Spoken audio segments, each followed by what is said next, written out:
L'établissement de location-vente, climatisation d'automobiles et assurance Troika Entreprise et le centre médical de Yopougon Ouassakara présente La Vérité sur Dieu. L'église est la paix recherchée de mon âme. La Vérité sur Dieu, une émission qui permet aux enfants de Dieu de sortir des ténèbres par le rétablissement de la véritable doctrine laissée par Jésus le Christ. La Vérité sur Dieu est une conception, production et animation du frère Noël ACI. Et c'est tous les dimanches de 15h à 16h30 sur Radio Amitié 100.1 FM. Pour participer à l'émission, appelez le 02 05 88 46 ou le 02 16 48 08. Prends-moi, Seigneur.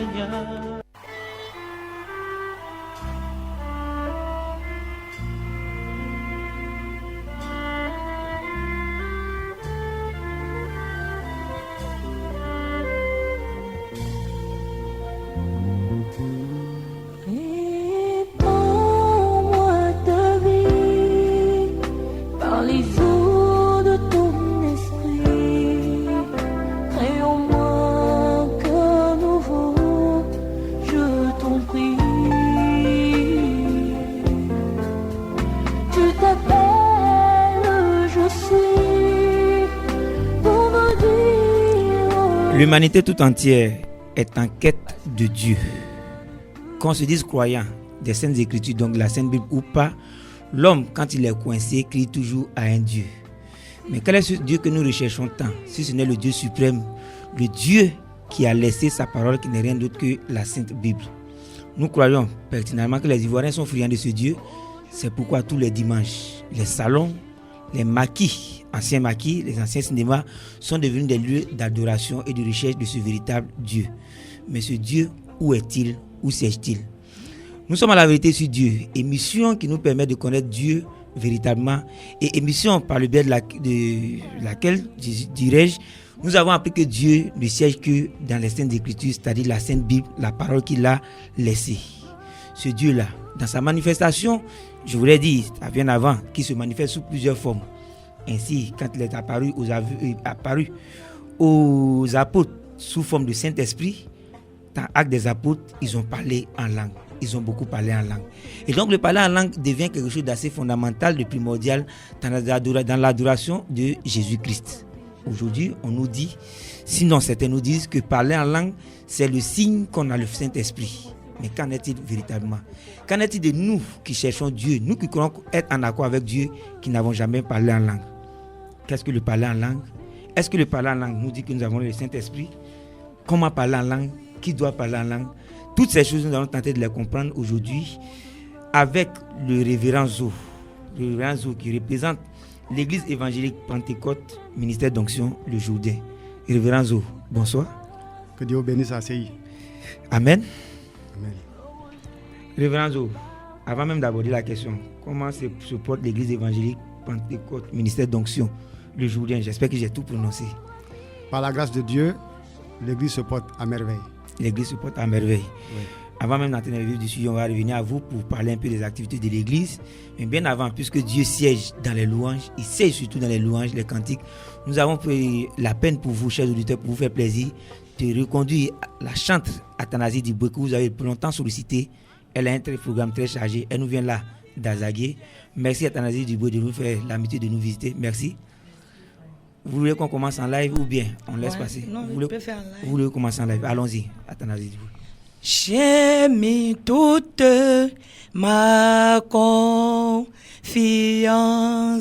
en Jésus-Christ. Je suis rassuré à jamais. Seigneur, si tu es avec moi, rien ne me vaincra. Seigneur, si tu es avec moi, rien ne me vaincra. Merci pour ce cantique. Nous allons l'écouter maintenant. Sinon, à écouter la musique enregistrée. Le petit premier titre que nous allons écouter d'elle, c'est Mwandima. Mwandima mi Jésus, Mwandima. Quand c'est mi ou poli mi o, Mwandima o. Mwandima mi jamais, Mwandima o.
Athanasi Diboué, Ouandima, c'est bien en baoulé.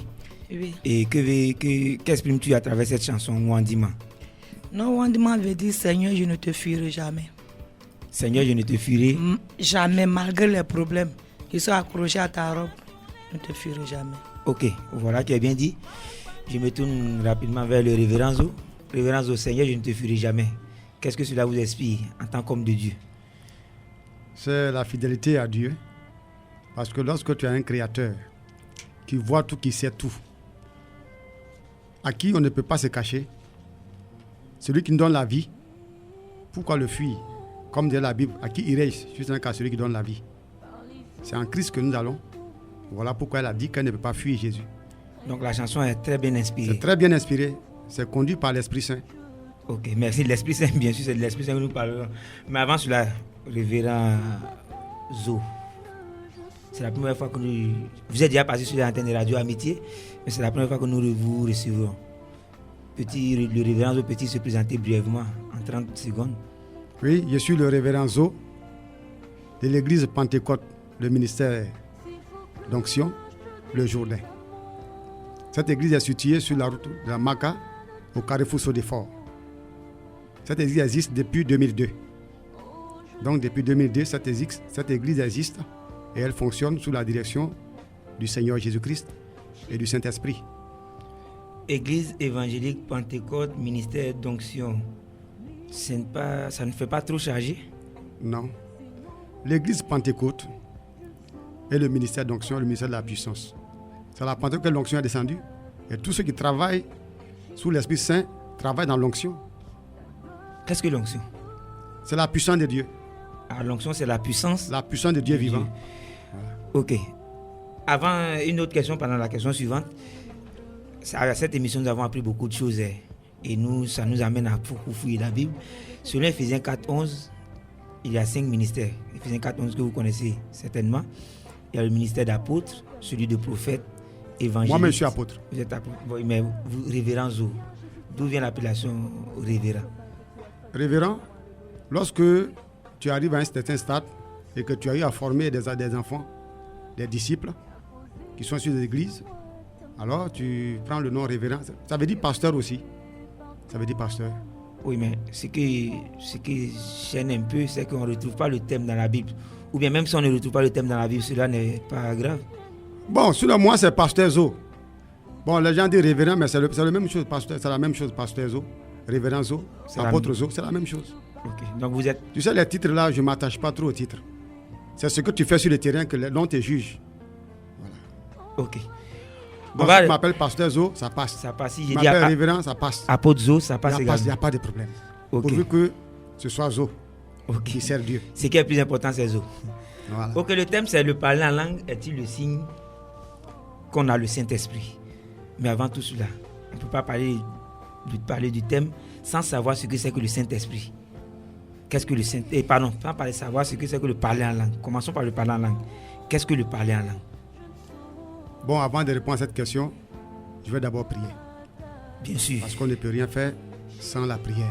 Allons-y, révérend. Éternel Dieu, Tout-Puissant, Seigneur Jésus, ce soir, tu me donnes l'opportunité de venir enseigner ta parole. Parler de ta part, car tu m'as oint pour m'envoyer, pour venir édifier ton peuple. Ce peuple que tu aimes tant. Père, efface toute ma volonté ce soir. Efface tous mes désirs ce soir, derrière ce micro, et prends toute la place, afin de conduire cette émission par le feu, afin d'enseigner tes enfants dans toute ta sagesse et dans ta puissance. Authentifie mes paroles ce soir, et bénis tous ceux qui sont autour de cette table pour participer à cette émission. Au nom de Jésus, j'ai prié. Amen. Amen. Alors, pasteur, on revient à la question. Merci pour la prière. On en a besoin très souvent. Avant de parler en langue, il faut savoir d'abord d'où vient le parler en langue. Parce qu'avant de parler de quelque chose, il faut savoir d'où vient cette chose. Alors, c'est vrai, je vais répondre à cette question, mais je voudrais d'abord dire aux auditeurs d'où vient le parler en langue. Parce que quand tu connais d'où vient le parler en langue, tu peux déjà te situer pourquoi le parler en langue. Voilà. Alors donc on va commencer par l'origine. Oui. Parce que tout cela est venu par le Saint-Esprit. Le parler en langue, c'est un don du Saint-Esprit. Alors ce soir, je voudrais dire brièvement, parce que la Bible est profonde, dire qui est véritablement le Saint-Esprit dont tout le monde parle. De gauche à droite, Saint-Esprit. Ici, Saint-Esprit. Saint-Esprit partout. Mais qui est véritablement le Saint-Esprit? La Bible contient une révélation surnaturelle inspirée par Dieu l'Éternel lui-même. Mais l'Éternel Dieu est tout autre que nous le sommes. Si bien qu'il faut parfois ajuster ou étendre les formes habituelles de discours afin de communiquer la révélation de Dieu Tout-Puissant contenue dans la Bible. En l'Éternel se combine éternellement à la fois l'unicité et la pluralité. Nous sommes tous confrontés à ce grand mystère divin dans les premiers versets de la Bible. En Genèse 1, verset 1, la Bible déclare: « Au commencement, Dieu créa le ciel et la terre. » En hébreu, Elohim, le nom de Dieu est au pluriel. Mais le verbe créa, en hébreu bara, est au singulier. En d'autres termes, dans ce verset, l'unicité et la pluralité sont à la fois combinées. En Genèse 1, verset 26, nous sommes tous confrontés à nouveau avec un singulier et un pluriel, ensemble lorsqu'il est toujours question de l'Éternel Dieu. Alors Dieu dit: faisons l'homme à notre image, selon notre ressemblance. Nous voyons tous que le verbe dit est au singulier, mais l'adjectif possessif notre est au pluriel. Cette combinaison au singulier et au pluriel, lorsqu'il est question de l'Éternel Dieu, se retrouve dans d'autres passages de l'Écriture sainte. La Bible déclare dans Ésaïe 6, verset 8, « Qui enverrai-je et qui marchera pour nous ?» Le pronom personnel « je » indique qu'une seule personne parle, mais le pronom nous indique qu'il parle en faveur de plusieurs personnes.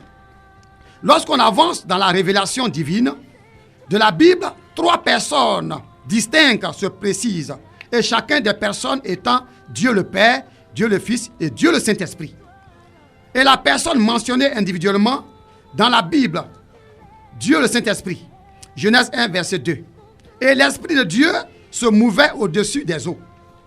Dans la Bible, 7 est le chiffre associé avec le Saint-Esprit ou l'Esprit Saint. Dans le livre d'Apocalypse de Jean 4, verset 5, la parole parle, Apocalypse Jean 4, verset 5, parle des 7 esprits de Dieu. Dans Ésaïe 11, verset 1 au verset 2, le prophète annonce comment le Saint-Esprit reposera sur Jésus-Christ en tant que Messie, le oint. Et il dresse la liste des 7 aspects distincts de l'Esprit Saint. L'Esprit du Seigneur. L'Esprit qui parle à la première personne en tant que Dieu. L'Esprit de sagesse.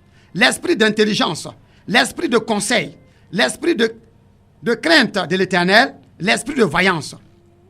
Il est intéressant de voir que même en Jésus-Christ, la connaissance est très équilibrée par la crainte de l'Éternel Dieu.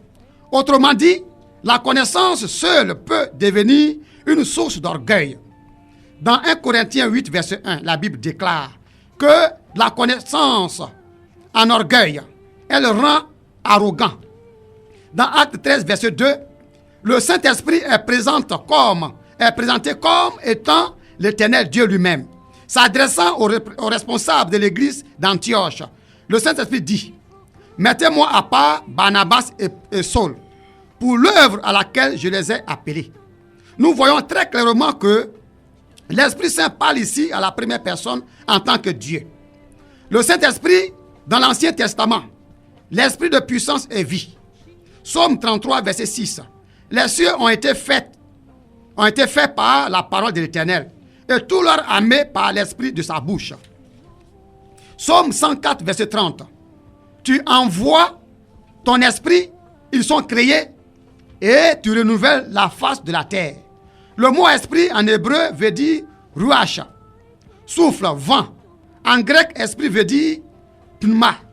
L'image du souffle évoque ce qui est invisible, tout en restant réel et actif. Jean 3, verset 8.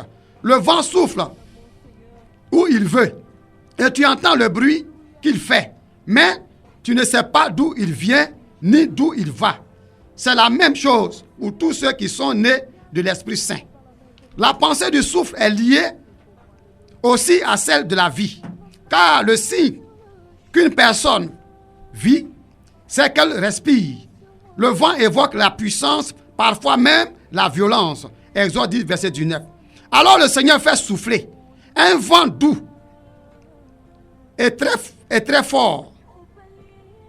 Ce vent emporte les sauterelles et les repousse vers la mer des roseaux. Il ne reste plus une seule sauterelle dans tout l'Égypte. Il est question d'un vent très fort que l'Éternel Dieu fait souffler. En Exode 15, verset 8, ce même fait est évoqué par l'expression le souffle de tes narines. En Ésaïe 30, verset 28, le souffle de Dieu. Révérend Zo, vous permettez que je vous arrête un moment. On a bien compris ce que c'est que l'Esprit de Dieu. Voilà. On a bien compris. Vous avez beaucoup de choses à dire, au risque de ne pas épuiser tout le temps sur la question. Je pense que maintenant qu'on a compris ce que c'est que l'Esprit, avant même que nous revenions sur certains points que nous avons relevés, vous voulez maintenant qu'on arrive au parler en langue. Parler en langue. Voilà. Alors, le Saint-Esprit. Qu'est-ce que le parler en langue? C'est ça? Bien, c'est la première question. Qu'est-ce que le parler en langue? En vérité, dans 1 Corinthiens 12, verset 1, la Bible déclare, pour ce qui concerne les dons spirituels, je ne veux pas, frères, que vous soyez dans l'ignorance.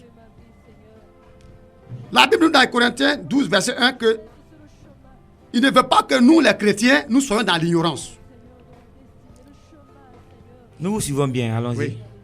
Donc, dans 1 Corinthiens 12, verset 2, verset 3, la Bible déclare que vous savez que lorsque vous étiez païens, vous vous laissez entraîner vers les idoles muettes, selon que vous étiez conduits.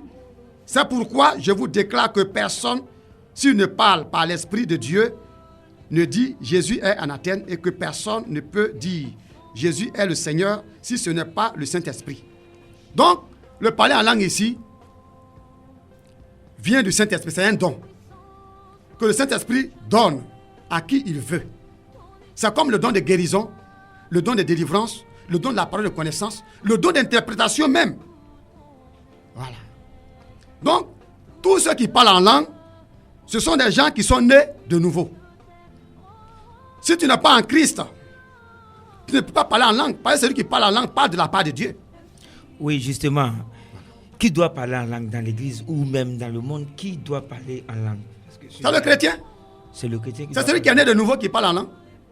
Celui qui a cru en Jésus-Christ. Toute personne qui a cru en Jésus-Christ doit parler qui a en été langue. baptisé du Saint-Esprit parle en langue. Automatiquement, il n'y a rien à faire. Automatiquement, il n'y a rien à faire. Voilà pourquoi la Pentecôte, quand l'Esprit Saint est descendu sur les apôtres, sur le peuple qui était là, qui avait cru en la parole, parce qu'après la prédication de Paul, de Pierre, 3000 âmes ont été gagnées. Et c'est à la Pentecôte que l'Esprit Saint est descendu. Ils ont commencé à parler en langue. Ils ont été baptisés du Saint-Esprit. Et le baptême du Saint-Esprit se fait collectivement, comme parfois individuellement, selon le plan de Dieu pour chacun des personnes. Donc le parler en langue, c'est un don. C'est à la Pentecôte. À la Pentecôte, je crois que c'est Actes chapitre 2. Oui. Si vous permettez, on va lire Actes chapitre 2. Oui, oui. Je ne sais pas si je dois commencer au premier verset.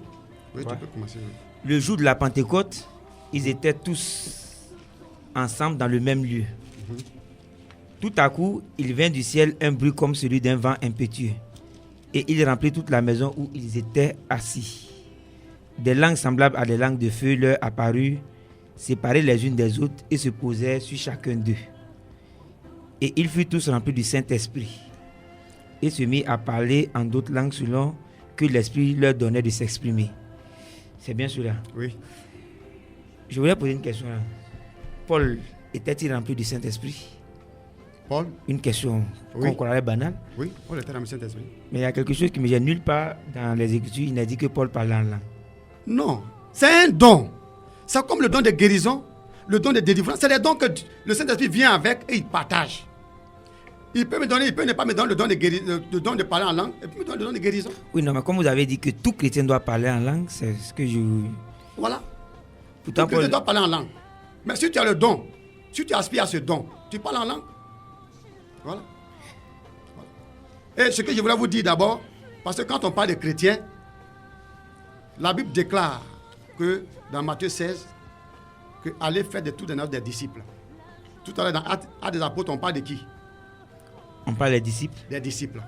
Alors qu'un disciple, c'est celui qui a cru en Jésus-Christ. Et le disciple, s'il a accompli, il devient chrétien. S'il a accompli, c'est-à-dire que s'il a accepté Christ, il est baptisé au nom du Père, du Fils et du Saint-Esprit, et qu'il a enseigné, il a accompli, il devient comme le maître petit Christ. Oui, je le dis ça, c'est que c'est une expérience personnelle. Mais nous ici, on prend tout comme chrétien. Okay, voilà. on viendra à ce détail-là. Voilà. Mais je prends mon cas personnel et certains auditeurs s'y reconnaîtront. Oui. Moi, je ne parle pas en langue. Je n'ai jamais parlé en langue. Pourtant, je dis que je suis chrétien. Or, si je vous suis bien, le chrétien accompli doit parler en langue. Ça me fait peur. Non. Dois-je comprendre que je ne suis pas aussi Tout chrétien? disciple accompli devient chrétien. Et le parler en langue, c'est un don. Toi, tu peux ne pas avoir ce don. Et avoir le don d'interprétation. Oui, c'est pourquoi j'ai posé la question. C'est pourquoi j'ai posé la question. Qui doit parler en langue? Donc, c'est spécifié. Dans l'église, il y a ceux qui ont reçu le don de parler en langue. Il y a ceux qui ont reçu le don d'interprétation de parler en langue. Il y a ceux qui ont le don de guérison, le don de prophétie, le don de la parole de connaissance, le don de la sagesse. Donc, tout cela, ça peut édifier l'église. Vous avez également parlé du don de délivrance. Si j'ai bien non, saisi. le don de guérison. Le don de guérison. Ah, ok. D'accord. Mais ici, nous, on confond tout. On confond tout. Voilà. Oui, justement, nous sommes là avec vous pour faire la distinction. Voilà. Avant, vous avez parlé du Saint-Esprit, nous reviendrons au Saint-Esprit. Mais rapidement, le Saint-Esprit est descendu, les gens parlaient en langue. Comment est-ce que parler en langue aujourd'hui? J'entends dans les lieux de prière, gori baba baba baba baba. Il y en a d'autres lieux de prière, ah go go go go go go go. Bon, finalement, qu'est-ce que le parler en langue? Ou bien tout ce qu'on entend là sont-ils des langues reconnues par la Sainte Bible? Parce que d'un lieu de culte à l'autre, d'une église à une autre, la manière de parler en langue diffère. Alors, nous sommes à la vérité sur Dieu, c'est le titre de l'émission. Révérazo, comment doit-on parler en langue? Véritablement. Le parler en langue, lorsque tu as le Saint-Esprit, que tu as ce don, tu parles en langue. Et aujourd'hui, les gens, même le python, les gens parlent, le python parle en langue. Hein. Il y a l'esprit de python qui parle en langue dans les églises. Mais il faut avoir le discernement. Voilà pourquoi il le donne le discernement. Moi, si quelqu'un parle en langue, ça ne vient pas de Dieu, tout ce que Dieu me connaît, ça ne vient pas, il dit arrête. Oui, mais nous autres. Mais c'est ça. Avant, je prends un exemple. Avant que celui qui dirige le culte, non, celui qui doit prêcher arrive, quelqu'un parle en langue, vous n'êtes pas encore là. Nous, les fidèles, comment devons-nous savoir que c'est correct ou pas? Voilà pourquoi dans l'église, il faut avoir les dons de discernement. Toi, tu parles des dons de discernement. C'est voilà pourquoi ces dons sont dans l'église pour que l'église soit édifiée. Aujourd'hui, les gens pensent que tout le monde veut parler en langue. Il y a des gens qui gênent même pour parler en langue. Ils croient que s'ils parlent en langue, là, c'est fini. Non. Moi, en tant que pasteur, je parle rarement en langue. Parce que quand tu parles en langue, tu parles à Dieu. Quand tu t'exprimes à Dieu. C'est ce qui est écrit dans les Écritures. Oui, je vais te donner un verset tout à l'heure. Bien sûr. Je vais te... Comment? Voilà. Je vais te dire tout à l'heure. Ok, voilà. Allons-y. Voilà. Oui, vous parlez rarement en langue. Oui, je parle rarement en langue. À quel moment? Parce que si je dois parler en langue à tout le monde, et que les gens ne comprennent pas ce que je dis, je deviens sympa dans l'église. Parce que quand je parle le gourou, il faut que tu comprennes le gourou. Je te parle le gourou, toi tu es Agni. Est-ce qu'on peut se comprendre dans ça? Voilà. Mais si je parle en langue, et que l'esprit descend sur moi parler en langue, c'est que je m'adresse à Dieu. Oui, on va y revenir maintenant. J'ai dit au départ. C'est voilà pourquoi Paul a dit, Paul a parlé de ça, hein. Bon, on va revenir là-dessus. Si j'arrive dans une assemblée, les gens sont là, go, go, go, go, ba, ba, ba, ba, ba. Que dois-je comprendre? Assois-toi, prie Dieu. Est-ce que ce qu'il est en train de dire là vient de lui? Dieu va te dire. Non, vous avez dit, si vous parlez gourou, il faut que je comprenne le gourou. Oui. Si je comprends, mais vous voulez dire que le parler en langue, doit être une langue que je connais, ou bien que quelqu'un connaît. Pas forcément. C'est-à-dire que si le type parle en langue, il peut prendre, Dieu peut l'inspirer à parler une langue que toi tu ne connais pas. Mais à quelqu'un qui est là, qui lui a le don d'interprétation. Voilà pourquoi on parle de don d'interprétation. Lui, il va interpréter ce qu'il dit, ce que lui vient de dire là. Voilà ce que Dieu veut dire. Et ça édifie l'église qui est là. Il peut recevoir un message, mais en langue. Et s'il livre ce message, il faut qu'il y ait quelqu'un pour interpréter cela dans l'église, pour édifier. Parler la langue, c'est pour édifier le corps de Christ. Hein? C'est pas pour faire le malin. Voilà, non. Les gens pensent que. Les gens pensent que parler en langue, c'est un privilège. Non. Quand tu parles en langue, il faut que quelqu'un explique. Si tu vas quelque part à l'étranger, et que là où tu es arrivé, tu ne comprends pas la langue. Quand tu parles à quelqu'un qui interprète. Bien sûr. Voilà. Et c'est quand vous ne comprenez pas. Donc, c'est ça le parler en langue à l'église. Quand quelqu'un parle en langue, il faut que quelqu'un interprète le parler. Voilà pourquoi la Bible dit. Mais aujourd'hui, les gens veulent tous parler en langue et personne ne cherche à avoir le don d'interprétation. Je prends un exemple. C'est ça qui fait la confusion à l'église aujourd'hui. Je prends un exemple. Nous sommes assis là, nous sommes au culte, et quelqu'un parle Wolof, alors que personne n'est Wolof dans la salle. Personne ne comprend, la personne continue de parler. Dans ce cadre-là, pendant le culte, quelle attitude tenir? Si c'est qu'il parle que ça ne dit pas l'église, il est comme un cymbale. Comme une cymbale. Alors le pasteur lui dit de se taire. Hein? Le pasteur lui dit de se taire, ou on peut le laisser continuer jusqu'à la fin du culte. S'il veut regarder jusqu'à la fin du culte. Pas ce qu'il dit, c'est qu'il est en train de parler. Parce que souvent, quand on parle la langue là, soit la personne est en train de s'adresser à Dieu, soit la personne est en train de s'adresser à Dieu. Le parler en langue. Donc, parler en langue, ça, tu veux parler de la part de Dieu. Donc, tu parles à Dieu. Dans l'adoration comme ça, tu peux prier en langue. Dieu comprend ce que tu dis. Mais si c'est un message que tu adresses à toute l'assemblée qui est réunie, et que toi-même tu parles, et qu'on n'interprète pas ce que tu dis, c'est comme tu n'as rien dit. Tu as beaucoup de bruit pour rien. Ok, vous nous avez promis. Alors que le parler doit nous édifier. Bien sûr, ça c'est quelque chose de très important. Voilà. Vous avez parlé des versets, des références bibliques. Avant que nous venions à ces références bibliques, nous allons pour souffler, écouter encore une fois Athanasie Diboué. Cette fois-ci, depuis le studio, la deuxième plage musicale qu'elle nous propose, nous reviendrons à vous en live tout à l'heure, Athanasie Diboué. Nous allons écouter maintenant Aller enseigner. Vous allez nous expliquer cette chanson.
Si j'ai bien saisi les paroles, allez faire de toutes les nations des disciples et enseignez-leur à observer tout ce que je vous ai prescrit. C'est bien cela? Oui, c'est ça. Vous tirez ces paroles de la Bible. Oui. Pourquoi ce passage-là particulièrement vous a-t-il intéressé au point de le prendre pour cantique de louange? Tu sais, frère, une femme ne doit pas prêcher. Une femme ne doit pas prêcher. Donc, j'ai pris cette inspiration dans la Bible, Matthieu 20, 19 à 20. Matthieu 28, Matthieu 28. 28, 19 à 20. Là, quand ils vont écouter, ils vont savoir que on doit baptiser avant d'enseigner. Vous avez dit qu'une femme n'a pas prêché, donc je considère qu'on s'assertit. Voilà, c'est quelque chose qui est assez fondamental, c'est une recommandation de Jésus-Christ qui vous a marqué. Oui. Voilà pourquoi vous donnez cela. C'est Oui, bien cela. Oui, c'est ça. Parce qu'ils ont encore un commentaire sur la chanson avant qu'on revienne au thème. Oui, mais ce qu'elle a dit, c'est la vérité parce que c'est ce mandat que Jésus-Christ nous a investi. Et je le dis haut et fort, c'est un mandat qui nous a investi. Il dit, allez, faites de toutes les nations des disciples. Baptisez-les au nom du Père, du Fils et du Saint-Esprit et enseignez-leur tout ce que je vous ai prescrit dans la Bible. Mais aujourd'hui, on fait quoi dans les églises? On ne fait pas des nations des disciples. Hein? C'est-à-dire quand quelqu'un dit je suis en Jésus-Christ, on dit tu es chrétien. Et aujourd'hui, quand les gens se revoient dans les églises, divisent les églises, on se plaint. Mais alors qu'un chrétien, on ne peut pas enseigner un chrétien. C'est un petit Christ. Attendez, vous avez dit quand les gens divisent les églises. Oui, mais quand tu fais des gens, au lieu de faire des gens des disciples, pas le disciple, lui. Est-ce que l'église de Dieu, un homme peut-il venir diviser l'église de Dieu? Dieu a C'est pas l'homme qui divise, c'est le diable qui divise. L'église de Dieu. Tu vois, je dis que les gens ont bâti beaucoup d'églises sur la rébellion, non? Oui. Maintenant, c'est leur dit, ouais, comme il n'est pas d'accord, il va créer son église parce qu'il a un financement. Il ouvre un magasin et puis il met les bancs, il commence à faire l'église. Le diable est-il plus fort que Dieu? Non. Mais vous me dites là qu'il divise l'église de Dieu. Non. Mais si les chrétiens sont pas, si les fidèles ne sont pas des disciples, alors ils vont être dans la chair. Alors tout ce qui est chair est chair. Ce qui est esprit est esprit. Tu es d'accord avec moi? Bien sûr. Alors que le disciple, c'est quelqu'un qui a été baptisé. Il a accepté Christ. Même j'ai parlé. Ce qu'elle a dit là, j'ai cet enseignement. Ok, on en parle, mais est-ce qu'il suffit d'être baptisé pour dire qu'on est chrétien? Ah, si tu n'es pas baptisé, tu n'es pas chrétien, mon frère. Oui, mais est-ce que quand on est baptisé, ça fait de nous forcément un chrétien? Si tu es baptisé, et qu'il faut que tu sois enseigné pour être chrétien. Parce que si tu as enseigné, et que tu es enseigné, alors tu deviens comme le maître. Ah, quelqu'un qui est devenu comme le maître, une assemblée où les gens sont devenus comme le maître. Mais cela se passe au ciel maintenant. Hein. Parce que jusqu'à présent, nous sommes des disciples. Hein. Oui, mais vous avez dit que... Alors lorsqu'on arrive au stade des chrétiens, c'est qu'on est au ciel maintenant. Parce que là, on n'a plus besoin que l'homme nous enseigne. C'est l'esprit qui nous enseigne directement. Voilà pourquoi les gens confondent beaucoup de choses. Hein. Jésus n'a pas dit aller faire des nations des chrétiens. Hein. Dans la Bible, le mot chrétien est 2 fois dans la verset biblique. Il y a 2 versets seulement qui parlent de la Bible. Mais il y a 850 versets qui parlent des disciples. Pourquoi Jésus insiste sur les disciples? Parce que le disciple, c'est quelqu'un qui fait comme Jésus, qui apprend au pied des maîtres et qui obéit à tout ce qu'on lui enseigne et qui fait comme Christ. Et le chrétien? Mais le chrétien, c'est quelqu'un, aujourd'hui, il a accepté, il a dit, tu l'as évangélisé, il vient avec 2 fois, 3 fois, il s'est fait même pas baptiser, il dit, je suis chrétien. Ah non, on ne porte pas non chrétien comme ça. Okay, oui, pourquoi à Éphèse, on a dit chrétien? C'est pas les disciples, au travers de leur prédication, ils opéraient des miracles. Ils guérissaient les malades. Donc quand les gens ont vu ça, si c'est une seule personne, on a dit Jésus. Ils ont dit, ah donc ça, c'est des petits Christ. Voilà où le mot chrétien soit. Non, ils ont dit c'est des chrétiens, ils n'ont pas dit c'est des petits Christ. Non, on a dit petit Christ. Chrétien veut dire petit Christ. Y a-t-il une référence biblique qui dit que chrétien veut dire petit Christ? Hein? Y a-t-il une référence? Il faut lire dans, comment on appelle ça? Pourquoi ils ont dit petit Christ? C'est expliqué dans la Bible. C'est expliqué. Je peux avoir le passage pour... C'est expliqué? C'est expliqué. Ok, on va revenir au thème. Si comme j'étais... Oui, vous avez parlé de parler en langue. Comment parler en langue? Vous avez parlé des références bibliques. Oui, les références bibliques. Lorsqu'on prend... Avant cela, je voulais rappeler que nous sommes à l'émission La Vérité sur Dieu. C'est sur Radio Amitié, des dimanches maintenant, de 15h à 16h30. Aujourd'hui, nous sommes avec le révérend Zo de l'église évangélique Pentecôte, ministère d'onction Le Jourdain, situé à Yopougon, zone industrielle sur la route de la Maca, précisément au carrefour Saut-de-Fort. Et avec lui, nous parlons du thème suivant. Le parler en langue est-il le signe qu'on a le Saint-Esprit? Alors, pasteur Zo, les références bibliques, comment parler en langue? Lorsque nous prenons 1 Corinthiens 14, verset 2, bon, on prend le verset 1 pour que les gens puissent comprendre. La Bible déclare 1 Corinthiens 14, verset 1 au verset 5. 1 Corinthiens 14, verset 1 au verset 5. La Bible déclare: cherchez avant tout à aimer les autres, désirez les dons du Saint-Esprit, surtout le don de parler au nom de Dieu, c'est-à-dire de parler en langue. En effet, celui qui parle en langue ne parle pas aux hommes, mais à Dieu, car personne ne le comprend. Et c'est en esprit qu'il dit des mystères. Verset 3. Mais quelqu'un parle au nom de Dieu, il parle aux gens, il édifie, il encourage, il console. Verset 4. celui qui parle en langue inconnue s'édifie lui-même. C'est-à-dire qu'il parle en une langue que lui-même, que les autres ne comprennent pas. Donc il s'édifie lui-même. Il n'édifie pas le corps de Christ. C'est écrit chez moi ici, celui qui parle en langue s'édifie lui-même. Voilà. Ce n'est pas précisé une langue inconnue, je voulais... Non, ça dépend des Bibles. Oui, ça dépend des... Oui, voilà, moi il y a le semeur, il y a plusieurs types de Bibles. Oui, bien sûr, il y a plusieurs versions de la Bible. Voilà. Je le dis pour ne pas que les auditeurs se trompent là-dessus. Mais tu prends le verset, c'est la même chose. Vous utilisez le semeur. Oui, semeur et puis lui second. Donc je mélange un peu pour que les gens puissent comprendre. Ok, merci. Voilà. Merci pour d'avoir précisé cela. Voilà. Verset 5. Verset 5. Non, verset 4. Celui qui parle en langue inconnue s'édifie lui-même. C'est-à-dire que, au contraire, celui qui parle au nom de Dieu édifie l'église. Alors je souhaite que vous parliez tous en langue inconnue, mais j'aime encore mieux que vous parliez au nom de Dieu. Cela vaut mieux que de parler en langue inconnue. Sauf si quelqu'un traduit pour édifier l'église. Tu as vu? Donc si quelqu'un parle en langue et que quelqu'un traduit cela, il édifie toute l'église. Mais s'il parle en langue tous les jours, il s'édifie lui-même. Il n'édifie pas le corps de Christ. Voilà. Ok, voilà pourquoi moi, c'est rare que je parle en langue. Parce que si je parle en langue que les gens ne comprennent pas, je m'édifie moi-même. Alors que pour édifier tout le corps de Christ, il faut que quelqu'un soit là pour dire ce que le pasteur dit là, ce qu'il vient de dire là, en parlant en langue là. Voilà ce que ça veut dire. Et le corps de Christ est édifié. Donc tu as vu le parler en langue. Révérend pasteur Zo, quand vous parlez en langue, vous parlez à Dieu. Qu'est-ce que vous vous dites? Dieu et vous. C'est un petit secret que nous nous demandons. Ouais, surtout c'est quand je suis en train de le bénir. Dans l'adoration, voilà, c'est là que je parle en langue. C'est-à-dire que je suis en train d'adorer Dieu et je commence à le bénir, après je parle en langue pour un temps et puis j'arrête parce que quand tu parles en langue, tu dis des mystères à Dieu. Et c'est lui qui comprend ces mystères. Voilà. Mais quand je le fais... Le peuple n'a pas droit à ces mystères. Quand je le fais, ça dit que c'est ce qu'elle a dit la Bible. Hein? Voilà, je dis des mystères à Dieu. C'est moi qui comprends ce que je suis en train de dire. Je parle en langue. Je parle en langue. Et je parle en langue. Exemple, hein? Non, chacun sa manière de parler en langue. Ça veut dire que les langues inconnues là, tu peux parler à une autre langue de... En tout cas, il y a plusieurs langues. Donc ça ne se ressemble pas. Voilà. Je voulais relever quelque chose quand même. Je prends un exemple simple. Je suis baoulé, quelqu'un parle hongrois, convenez avec moi qu'il parle une langue inconnue pour moi. Oui. Maintenant, ce que je voulais savoir, ça je reviens là-dessus. Quand j'ai dit ribababa, c'est quelle langue?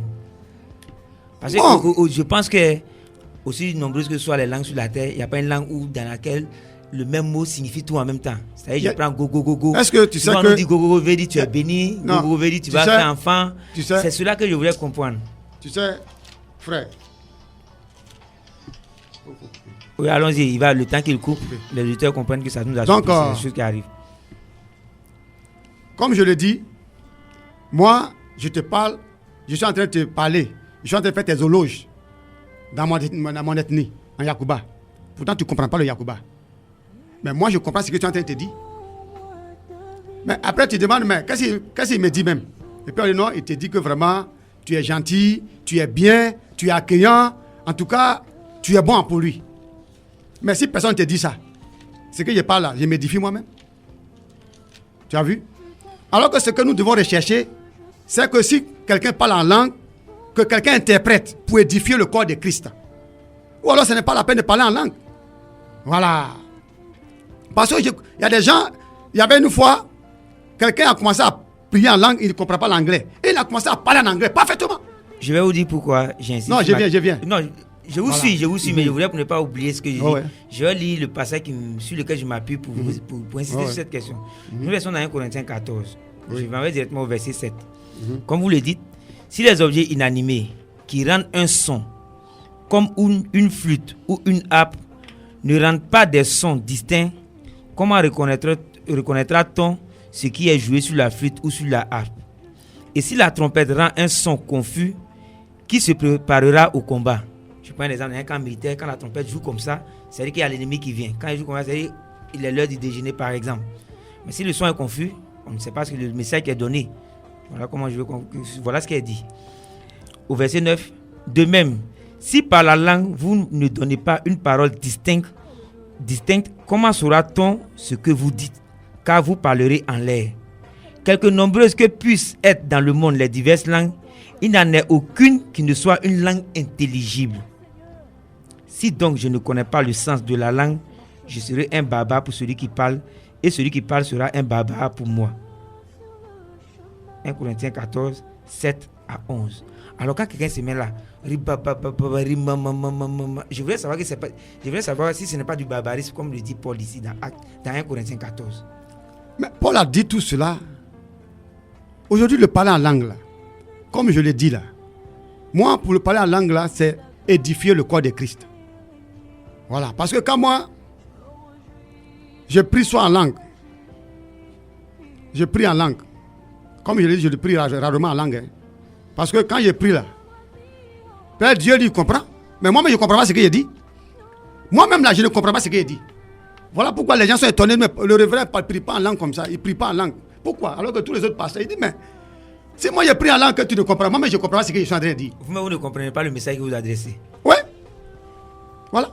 Ok, je voudrais qu'on revienne. Quand je dis soit, ribaba, ribaba ça dit quoi? C'est ce que nous voulons savoir, bien sûr. Ribaba ça veut dire quoi? Hein? Mais vous ne comprenez alors quand je prie soit en langue, que c'est en anglais, moi-même je comprends. Voilà. Je comprends. Je comprends parce que quand je prie en anglais, je comprends. Donc vous, quand vous parlez en langue, c'est en anglais ou c'est en... Non, souvent ça arrive que je parle en anglais. En anglais. Voilà. C'est quoi ça? On fait ça. Voilà. Ok. Voilà. Puisque vous avez parlé du Saint-Esprit, je voulais savoir. Parce que quand tu me vois en train d'adorer Dieu, tu vas entendre Gloria et autres là. Oui, vous avez dit tout au début, vous avez parlé, avant de parler de parler en langue était don du Saint-Esprit. C'est bien cela. Oui. Et vous avez commencé à parler du Saint-Esprit. Si je vous ai bien suivi, vous avez dit que le Saint-Esprit est Dieu, une forme de Dieu. Oui. Il y a le Père, le Fils, il y a le Saint-Esprit. On va revenir dans Isaïe 44 au verset 24. Ainsi parle l'Éternel, ton Rédempteur, celui qui t'a formé dès ta naissance. Moi, l'Éternel, j'ai fait toutes choses. Seul j'ai déployé les cieux, seul j'ai étendu la terre. Dans votre introduction, on a cru comprendre que Dieu était avec d'autres personnes. Ici, il dit seul. Non, je n'ai pas dit que Dieu est avec d'autres personnes. Ok. Dieu au pluriel. Dieu Elohim, au pluriel. c'est Dieu au pluriel. Mais Dieu au pluriel, c'est-à-dire qu'il est seul et tout. Dieu, il y a le Dieu le Père, le Fils et le Saint-Esprit. Donc ça fait 3 personnes. Même ce qui a été dit, le Coran le dit. Non, moi je voulais rester. Non. Parce que j'ai fait des recherches. Hein. J'ai fait des recherches. L'Esprit Dieu est la Trinité et en même temps l'unicité. C'est voilà pourquoi j'ai expliqué. Il faut que les gens sachent qui est le Saint-Esprit. Ok. Parce que le Saint-Esprit, c'est Dieu. Vous me comprendrez. Voilà pourquoi Dieu a dit vous me comprendrez. Créer l'homme à notre image. Vous me comprendrez quand vous me laisserez finir. Voilà. Révérend Zo. Je continue dans Ésaïe 45 au verset 6. Ésaïe 45 au verset 5, pardon. Je suis l'Éternel et il n'y en a point d'autre. Hors moi, il n'y a point Dieu. Hors moi, il n'y a point Dieu. C'est également écrit dans Deutéronome 4, 35, Ésaïe 44, 8 également, que je vais lire rapidement. N'ayez pas peur et ne tremblez pas. Ne l'ai-je pas dès longtemps annoncé et déclaré, vous êtes mes témoins. Y a-t-il un autre Dieu que moi? Il n'y a pas d'autre rocher, je n'en connais point. Là, vous nous dites qu'il y a d'autres dieux autour de l'Éternel. Mais est-ce que tu sais que Dieu a plusieurs noms? Au commencement, voilà pourquoi j'ai parlé au début de la Genèse, à la création. Hein, à la création. Dieu est en même temps la Trinité et l'unicité. C'est le mystère de Dieu, ça. Il est en même temps le Père, il est en même temps le Fils, il est en même temps le Saint-Esprit. Donc si tu ne comprends pas cela, tu vas t'égarer. C'est le même Dieu. Voilà pourquoi il a dit, faisons l'homme à notre image. J'ai expliqué, si tu m'as bien écouté. J'ai tiré que c'est de la Bible. Je m'appuie sur la Bible. Il dit, faisons l'homme à notre image. Notre là, c'est quoi? Cela, nous voulons comprendre également cela. Puisqu'il dit qu'il est le seul. Oui, mais il est en même temps dans la pluralité et dans l'unicité. Dieu le Père. Voilà pourquoi je voudrais comprendre si vous avez bien suivi.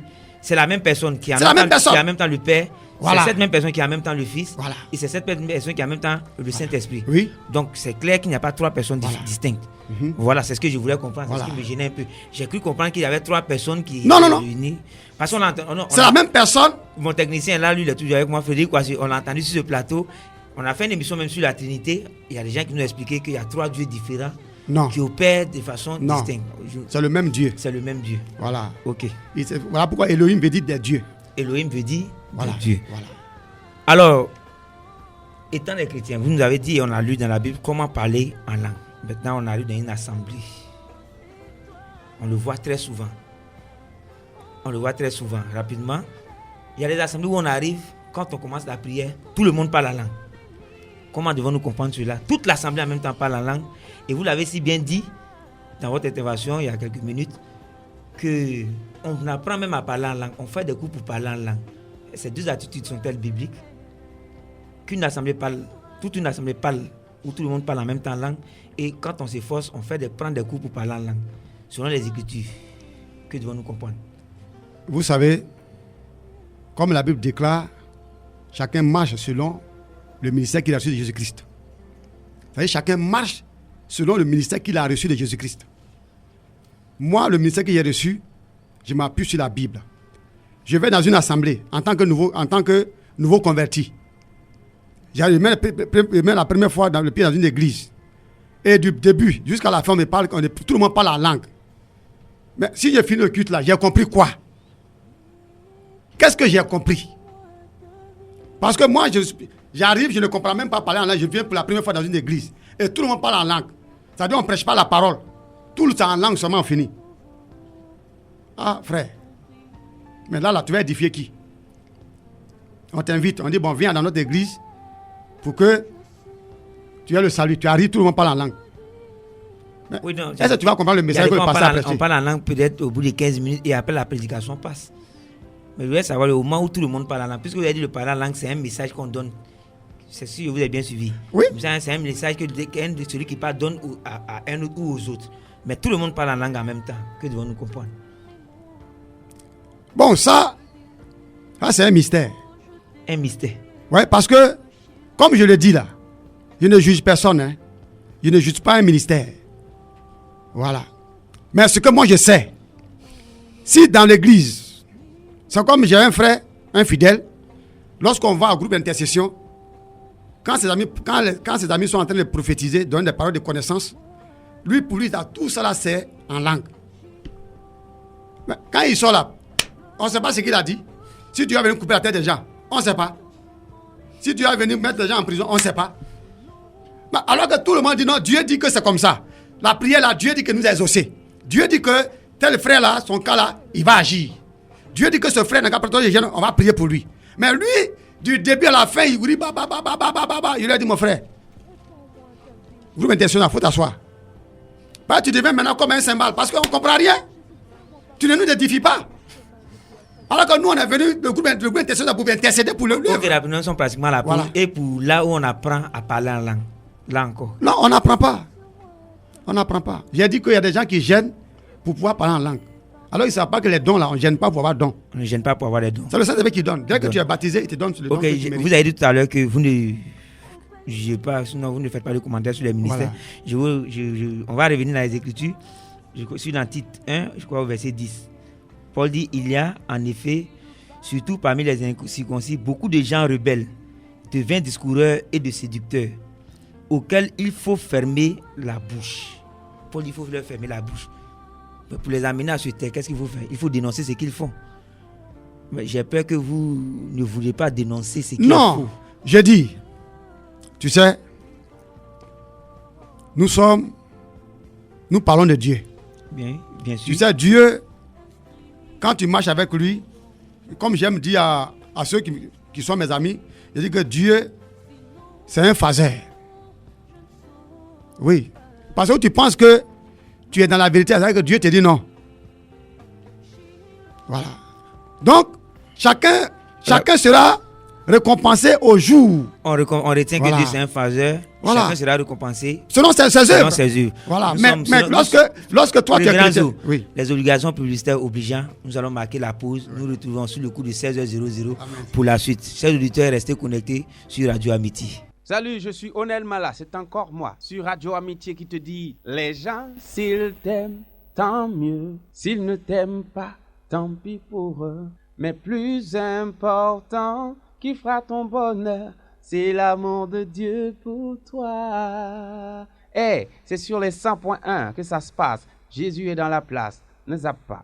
L'établissement de location-vente, climatisation d'automobiles et assurance 3K Entreprises et le centre médical de Yopougon Ouassakara présente La Vérité sur Dieu. Lui Christ est la paix recherchée de mon âme. La Vérité sur Dieu, une émission qui permet aux enfants de Dieu de sortir des ténèbres par le rétablissement de la véritable doctrine laissée par Jésus le Christ. La Vérité sur Dieu est une conception, production et animation du frère Noël ACI. Et c'est tous les dimanches de 15h à 16h30 sur Radio Amitié 100.1 FM. Pour participer à l'émission, appelez le 02 05 88 46 ou le 02 16 48 08. Prends-moi, Seigneur.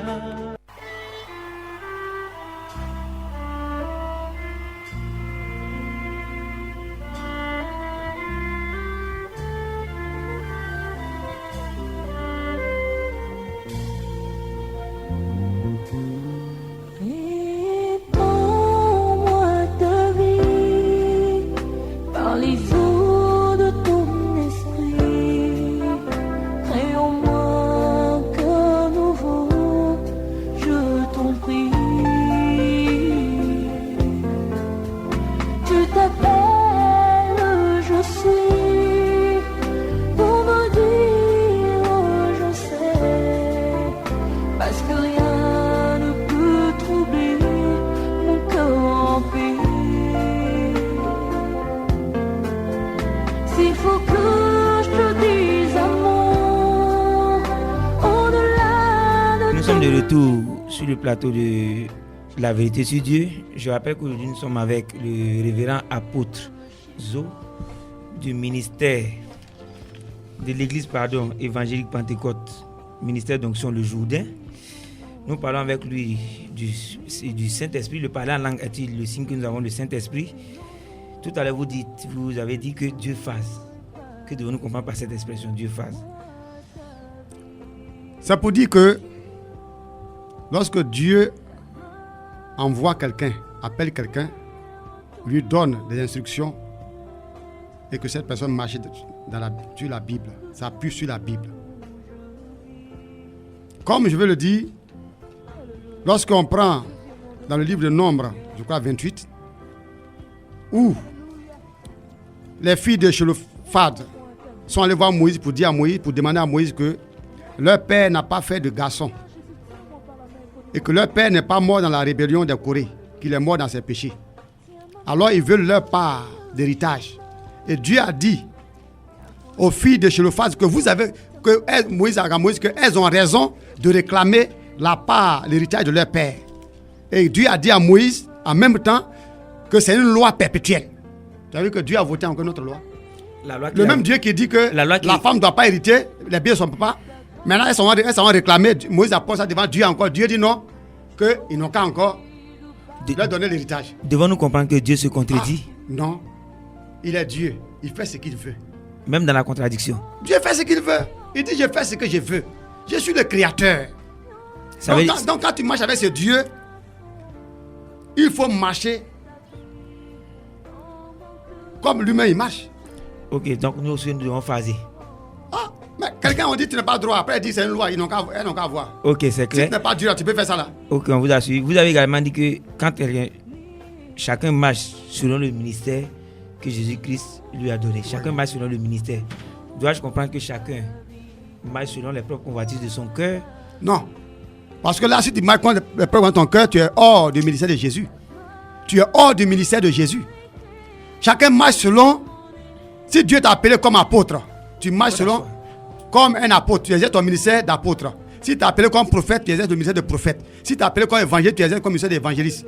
Ça veut dire que chacun marche selon le ministère qu'il a reçu. Si Dieu m'a appelé apôtre, et puis je marche comme... Je prends un exemple. Si Dieu m'a appelé comme pasteur, et puis je marche comme un apôtre, mais je vais me casser la figure. S'il m'a donné le ministère de pasteur, je dois marcher comme un pasteur. Et comment marche un pasteur? Comment marche un apôtre? L'apôtre, c'est quelqu'un qui fonde les églises. C'est quelqu'un qui bâtit les temples. Et il envoie les gens en mission. Voilà pourquoi il a dit les 12 apôtres, les 12 disciples. Donc, après les apôtres, nous avons les prophètes. Donc, un prophète, il a reçu le ministère de prophète. Donc, il peut évangéliser, mais pas comme un évangéliste.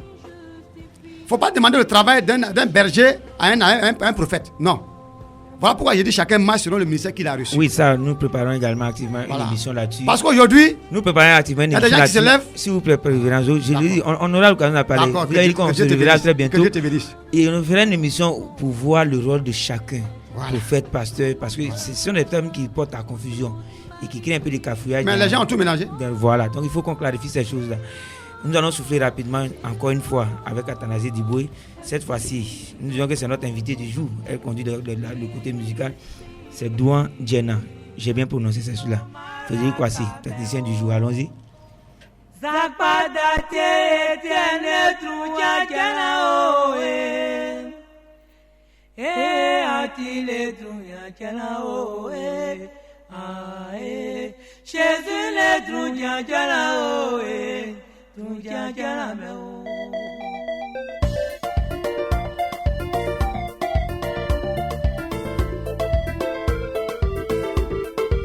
Radio Amitié.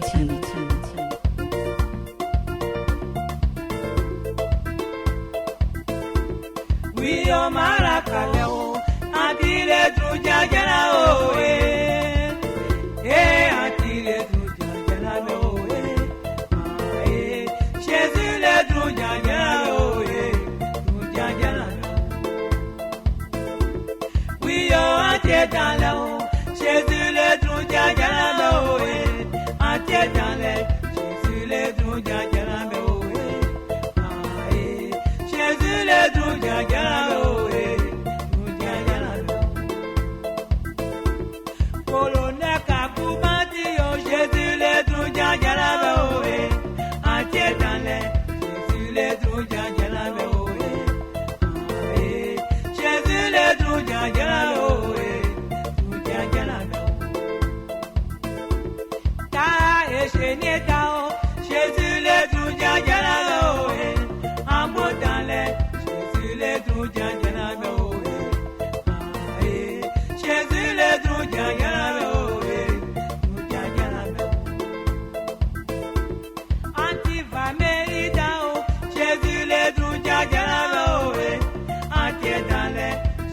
Jésus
le trou nyanyana be owe. Jésus le trou nyanyana be owe. Nyanyana be. Oui o marakao. Jésus le trou nyanyana be owe. Antiedao. Jésus le trou nyanyana be owe. Jésus le trou nyanyana be owe.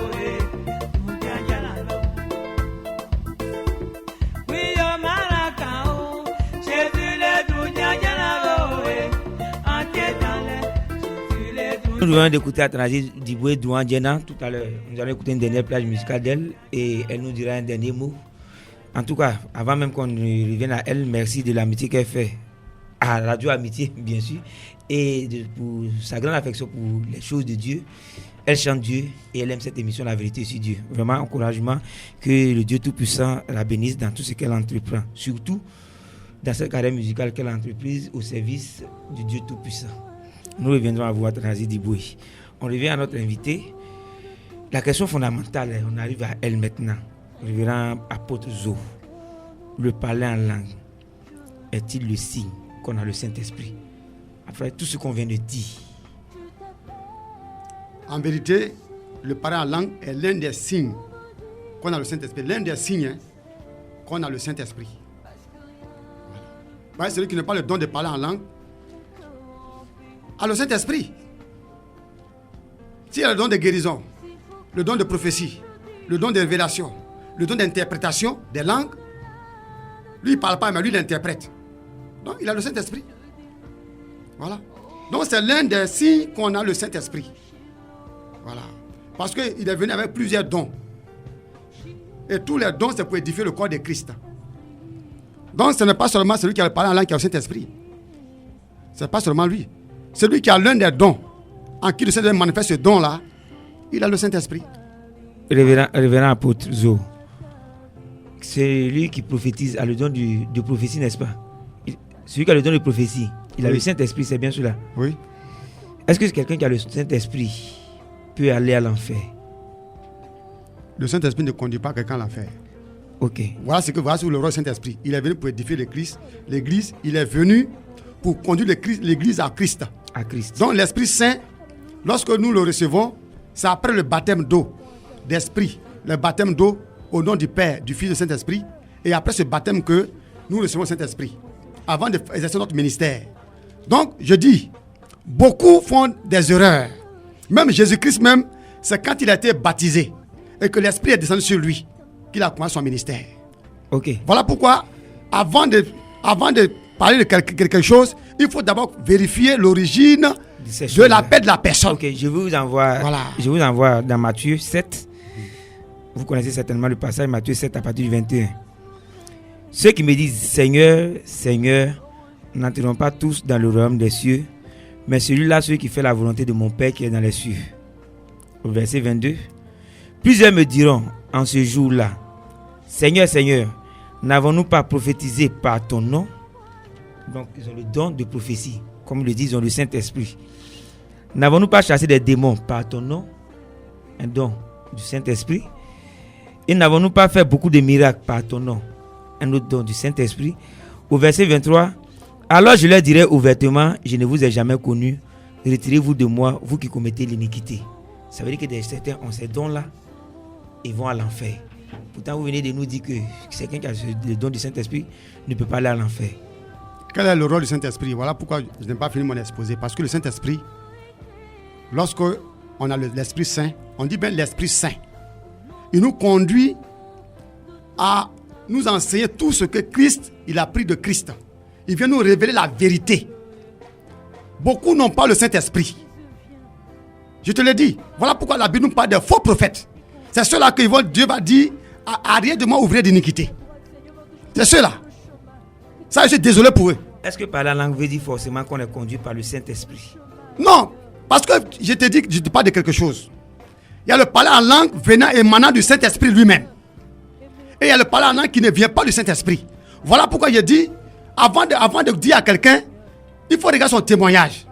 Un homme qui est né, qui a accepté Christ, qui est disciple de Christ, qui a été baptisé, d'eau et d'esprit, qui est né de nouveau, c'est celui-là, parce que ça veut dire que son ancienne nature est passée, il devient une nouvelle créature. C'est celui qui est conduit par l'Esprit Saint. L'Esprit Saint n'est pas conduit quelqu'un en enfer. Sinon, il serait le premier à aller en enfer. Oui, justement, je vais chez un féticheur. Il y a quelqu'un qui parle en langue, nous sommes tous baoulés, l'autre parle en gourou, et il y a une interprétation. C'est clair. L'autre a parlé bourreau, il y a eu un interprète, selon ce que dit les Saintes Écritures. Donc le parler en langue a été fait correctement, l'interprétation a été faite. Ce féticheur est-il chrétien? A-t-il le Saint-Esprit? Jamais. Je suis désolé. Je suis désolé. Mais qu'est-ce qui Quand tu n'es pas né de nouveau, mais tu n'es pas né d'eau et d'esprit. Voilà pourquoi Jésus a dit à Nicodème, il faut naître d'eau et d'esprit pour entrer dans le royaume de Dieu. Au risque d'appeler. Quand tu es né d'eau d'esprit, c'est là maintenant que tu as l'Esprit Saint, c'est-à-dire que tu es conduit par l'Esprit. Oui, parce que l'Esprit n'est pas conduit quelqu'un à faire de fausses prophéties. Révérend apôtre Zo, vous allez revenir là-dessus, mais souffrez que je vous coupe. Pour une question d'efficacité dans le temps, nous allons nous tourner vers notre invité qui nous donne l'honneur de nous assister pour sa série de questions. Oui. Bonsoir, monsieur Adi Etienne. Bonsoir, frère Noël ACI. Monsieur Adi Etienne est chrétien, c'est bien ce qu'il a dit. Oui. Et pour monsieur Adi Etienne, qu'est-ce qu'un chrétien? Avant même de passer aux questions rapidement, pour vous, qu'est-ce qu'un chrétien? Bon, pour moi, un chrétien selon la Bible, c'est celui-même qui est né d'abord chrétien et qui croit en toute la Bible. C'est-à-dire tout ce qui est écrit noir sur blanc. Rien que ce qui est écrit noir sur blanc. Rien que ce qui est écrit noir sur blanc. Ok. Merci pour la mise au point. Maintenant, vous avez écouté l'exposé du révérend apôtre Zo. Oui. Vous avez quelques questions certainement. Oui. Brièvement, de façon concise, on va prendre la première question. Oui. C'est le principe de l'émission, vous êtes revenu. Pas de problème. Bon, la question que j'aimerais poser au révérend, c'est ce qui concerne le parler en langue. Allons-y rapidement. Parce que après l'exposé du révérend, il y a une question que je me pose. Quand nous prenons 1 Corinthiens 14, 1 Corinthiens 14 au verset 22, la Bible dit, et je cite, « Par conséquent, les langues sont un signe non pour les croyants, mais pour les non-croyants. La prophétie, au contraire, est un signe non pour les non-croyants, mais pour les croyants. » Ça, c'est le premier point. Au verset 23, la Bible dit, tout à l'heure, vous lui avez posé la question, à savoir, si quelqu'un est en train de parler en langue, et que vous voyez que c'est une langue qui n'est pas reconnue par Dieu, est-ce qu'on doit l'arrêter tout de suite ou bien on doit le laisser? Le révérend a dit qu'on doit le laisser jusqu'à ce qu'il finisse vers la fin. Mais voilà un verset que je viens de voir dans 1 Corinthiens 14, verset 23. La Bible dit encore, si donc, dans une assemblée de l'église entière, tous parlent en langue et qu'ils souviennent des hommes, du peuple ou des non-croyants, ne diront-ils pas que vous êtes fous? Ça, c'est le premier point. Et au verset 27, il dit, en est-il qui parle en langue que 2 ou 3 au plus parlent, chacun à son tour, et que quelqu'un interprète? S'il n'y a point d'interprète, qu'on se taise dans l'église et qu'on parle à soi-même et à Dieu. Alors la question, pourquoi est-ce que, si vous comprenez, pour aller vite, pourquoi est-ce que le révérend a dit, au lieu de têter la personne, on laisse la personne continuer peut-être jusqu'à la fin du culte? C'est bien cela. Révérend, vous avez saisi la question. Je le dis parce que si c'est dans mon église, moi, il t'arrête. Mais si c'est dans notre église, sœur, je ne peux pas t'arrêter. Je ne peux pas t'arrêter, ce n'est pas mon église. Ça veut dire que tu m'invites un dimanche pour aller prêcher la parole de Dieu. Et puis j'arrive, dirigeant ou, pasteur ou, tout le monde attend. Je suis assis, j'attends. Si vous avez fini, pasteur, prêche, je prêche. Mais si c'est dans mon église, je dis arrêtez-moi ça. Et croyez-vous que là où ça se manifeste ainsi, il va continuer. Croyez-vous que là où ça se passe ainsi, ils sont des chrétiens? Hein? Croyez-vous que là où on laisse faire comme ça, ce sont des chrétiens? Où on laisse faire là? Oui. Non, mais quand je vais prêcher, je vais leur donner la vérité. Vous leur montrez qu'ils ne sont pas chrétiens? Oui, je vais leur donner la vérité. Ok, vous avez dit... je vais les laisser finir. Quand ils ont fini, maintenant que moi le temps arrive... Pardon, rapidement, une chose à laquelle je vais répondre très brièvement. Vous dites votre église. Mais quand je reviens dans la Bible, Jésus-Christ a dit, tu es pierre, sur cette pierre, je bâtirai mon église. Oui. adjectif possessif, si je ne me trompe pas, mon église, mais vous dites votre église. Vous n'êtes-vous pas en train de lutter l'église avec Jésus-Christ? Non, c'est l'église de Jésus sur laquelle je suis établi. Moi, je suis établi sur l'église, je ne suis qu'un ouvrier de Christ. Ok, merci. Il fallait qu'on comprenne cela. Je suis un ouvrier. Ok, allons-y, monsieur. Il est le maître de la moisson. Maintenant, je remercie le frère. Il dit, tout à l'heure, il a répondu pour dire que si c'est à lui, à son niveau, il arrête tout de suite la personne. D'accord, je suis d'accord. Mais il y a une question aussi que je me pose. Au verset 28. Non, surtout au verset 27. Nous avons tendance à voir dans les différentes églises que le parler en langue se passe automatiquement entre plusieurs personnes, peut-être même que toute l'assemblée. Or ici, voici ce que la Bible dit. En est-il qui parle en langue que 2 ou 3 au plus parlent, chacun à son tour, et que quelqu'un interprète. 2 ou 3 au plus. Or, ce que nous voyons que dans l'église, presque tout le monde parle en langue. Et des fois, il n'y a même pas d'interprète. Est-ce que révérend peut me dire pourquoi est-ce qu'on laisse faire ces choses? Pourquoi est-ce que ça se passe comme ça? Ça se passe comme ça. Et puis, que pense-t-il de ces églises-là? Parce que les gens nous écoutent. Oui, nous sommes à la vérité sur Dieu. Oui. Que pense-t-il de ces églises qui parlent en même temps tous en langue? Non, commençons par lui. Il faut qu'on sache ce qui se passe chez lui d'abord. Oui. Et puis, révérend. Cela, je ne peux pas accepter dans l'église parce que ce n'est pas biblique. Comme il a dit, quand quelqu'un parle, quand il finit, l'autre parle. Quand il finit, l'autre parle. Et celui qui a le don interprète pour édifier l'église. Mais si c'est tout le monde à la fois, ce n'est plus biblique. Et que pensez-vous de ces lieux de prière? Je dis que Dieu n'est pas là-bas. Dieu n'est pas là-bas. Dieu n'est pas là-bas. Dieu n'est pas là-bas. Alors chez vous, comment ça fonctionne? Quand vous avez fini de parler en langue, vous, le pasteur, on ne parle plus en langue? Non. Quand moi j'adore Dieu, je parle en langue. Je suis couché, je parle en langue dans mon cœur. Hein. Et après vous, 1 ou 2 personnes, c'est fini? Ou est-ce qu'on va au-delà de 3 personnes? Peut-être qu'on dit à quelqu'un, adore Dieu. La personne parle en langue et puis après, elle-même commence à prier en français. C'est ce qu'elle a dit là, elle transmet ça en français. Non, ce que je veux dire là, tout le monde est édifié là. Ce que je veux dire simplement, est-ce qu'il arrive pendant vos cultes qu'il y a plus de 3 personnes qui parlent en même temps? Je voulais préciser aux auditeurs qu'on n'a pas signalé que le téléphone est ouvert aujourd'hui. Donc, soufflez que nous ne vous prenions pas aujourd'hui. Il y a des gens qui nous appellent hors antenne. Je voulais dire que si vous voulez participer à l'émission, vous appelez, nous prenons rendez-vous et vous avez l'attitude de venir ici. Des musulmans nous ont même appelé pour apporter certaines rectifications. Appelez-nous et nous rencontrerons hors antenne pour préparer ces choses-là. Vous avez le droit de réponse. C'est une émission qui est faite pour Dieu. Merci de nous comprendre. Oui, je disais, arrive-t-il dans votre lors de vos cultes, plus de 3 personnes parlent en langue le même jour? Non, c'est rare. C'est rare? C'est rare, très rare même. Ça veut dire que ça arrive quelquefois? Au moins, c'est quand c'est une veille de prière. Là, les gens viennent de partout. Quand un parle, quand il finit, l'autre parle. Après, il y a 3 personnes, elle interprète. Elle interprète. Et quand on va au-delà de 3, vous voyez qu'on s'oppose aux ça, je n'ai pas encore vu ça. Quand vous dites que c'est rare, ça veut dire que ça arrive quelquefois? Voilà. Mais la 3e personne, elle vient pour interpréter.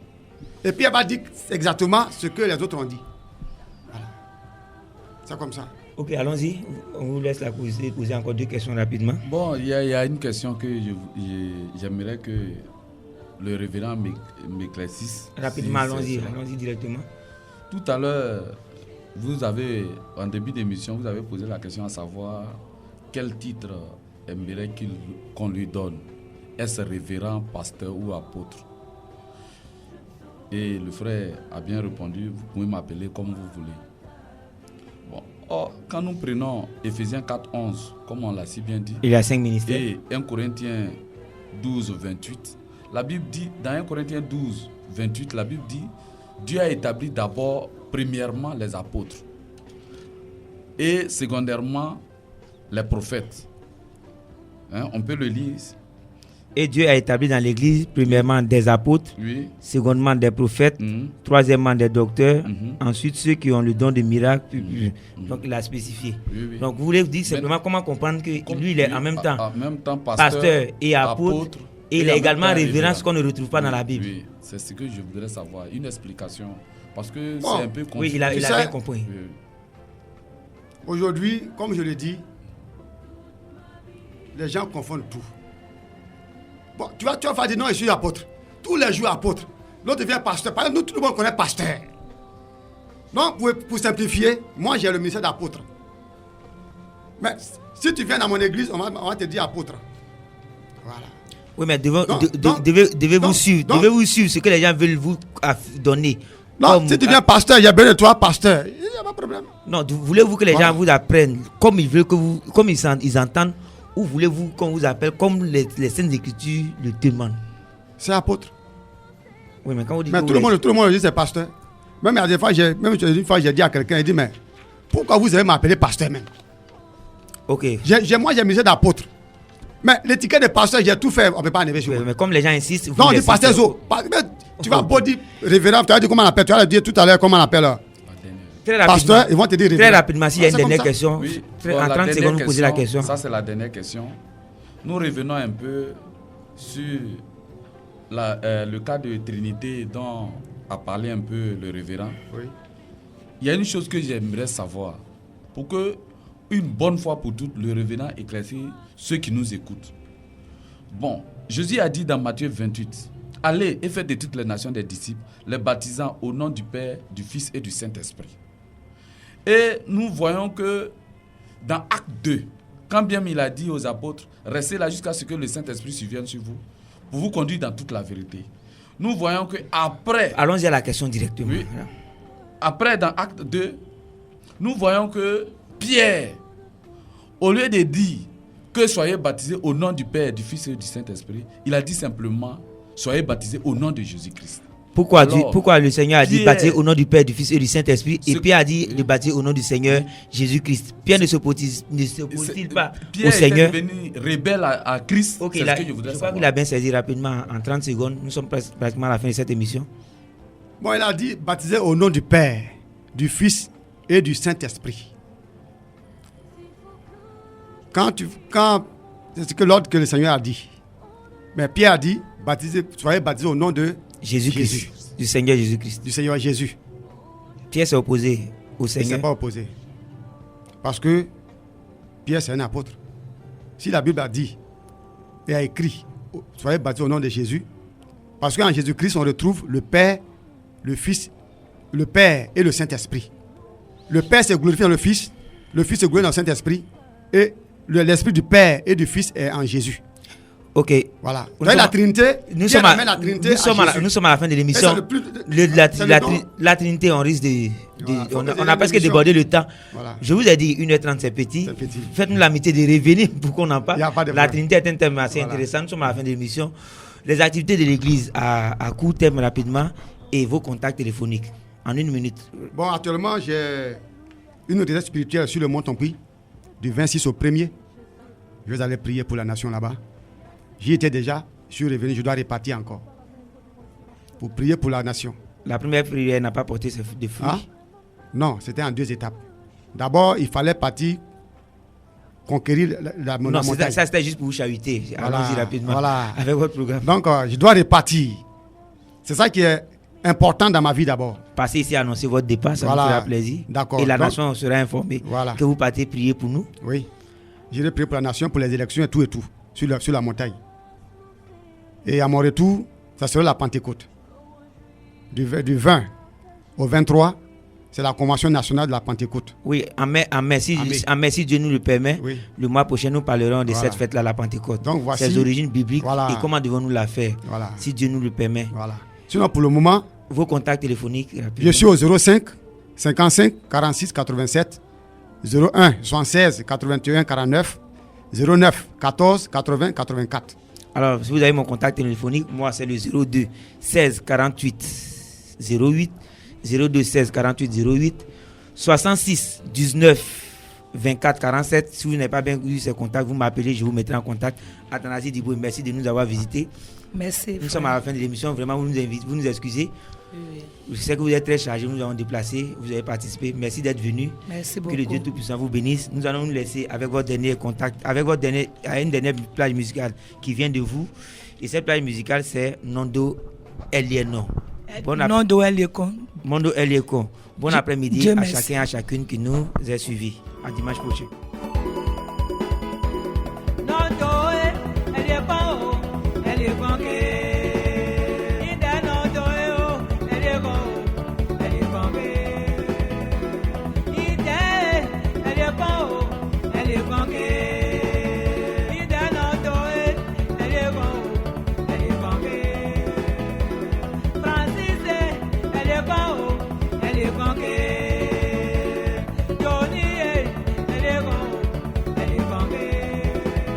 Papa Philippe, elle est bon, elle est bon.